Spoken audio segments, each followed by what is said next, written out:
খরচ করে এরপরে অনুমোদন নেওয়া, এই প্র্যাকটিসটা আমার মনে হয় বন্ধ হওয়া দরকার। এটা দেশের জন্য, দেশের অর্থনীতির জন্য এটা ভালো হবে। এই প্র্যাকটিসটা যাতে আগামীতে না হয় সেদিকে আমি দৃষ্টি আকর্ষণ করছি। আমরা বিরোধী দলে আছি। বিরোধী দলের কাজ হলো ট্রেজারি বেঞ্চে যারা থাকেন তাদের যদি কোনো ভুল ত্রুটি থাকে সেটাকে শুধরিয়ে দেওয়া। কিন্তু আমি দেখছি যে এখানে সরকারের যে বাজেট উপস্থাপন করা হয়েছে কিংবা অন্য প্রসঙ্গ যখন কথা বলা হয় তাদেরকে ভালো পথ দেখানে তখন সেটাকে তারা ভালোভাবে নেন না।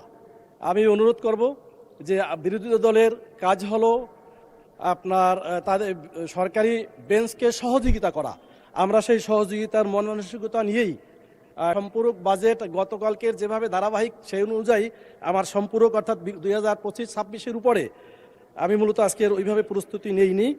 তবে আমি একটা কথা বলবো সম্পূরক বাজেটের উপরে, যে খরচ করে এরপরে অনুমোদন নেওয়া, এই প্র্যাকটিসটা আমার মনে হয় বন্ধ হওয়া দরকার।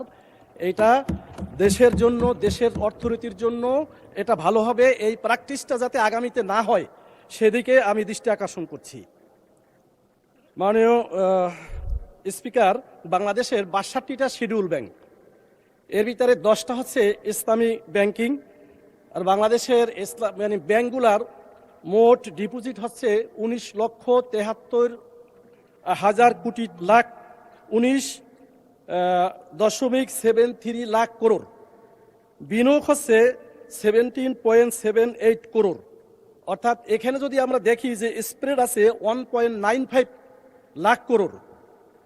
আমি সেখানে সিএলআর এসএলআর যদি আমরা হিসাব করি তাহলে 13% এবং 4%, তাহলে দেখা যাবে যে গোটা ব্যাংকিং ইন্ডাস্ট্রিতে আমাদের বিনিয়োগের মতো আর কিছু থাকে না, বরং মাইনাস হয়।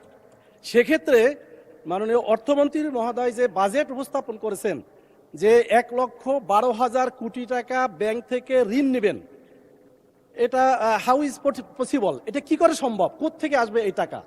আর ইতিমধ্যে ব্যাংকিং ইন্ডাস্ট্রির যে অবস্থা সৃষ্টি হয়েছে, ব্যাংকিং ইন্ডাস্ট্রিতে যে গুড গভর্নেন্স প্রতিষ্ঠা, জবাবদিহিতা প্রতিষ্ঠার যে লক্ষণ সেটা আমরা দেখছি না, বরং ব্যাংকিং ইন্ডাস্ট্রিতে একটা অস্থিরতা বিরাজ করছে। আমি মনে করি বিগত সময় ব্যাংকিং ইন্ডাস্ট্রি থেকে ধ্বংস করা হয়েছে, তার থেকে বাঁচানোর জন্য ব্যাংকিং ইন্ডাস্ট্রিতে গুড গভর্নেন্স প্রতিষ্ঠা করা অতীব জরুরি।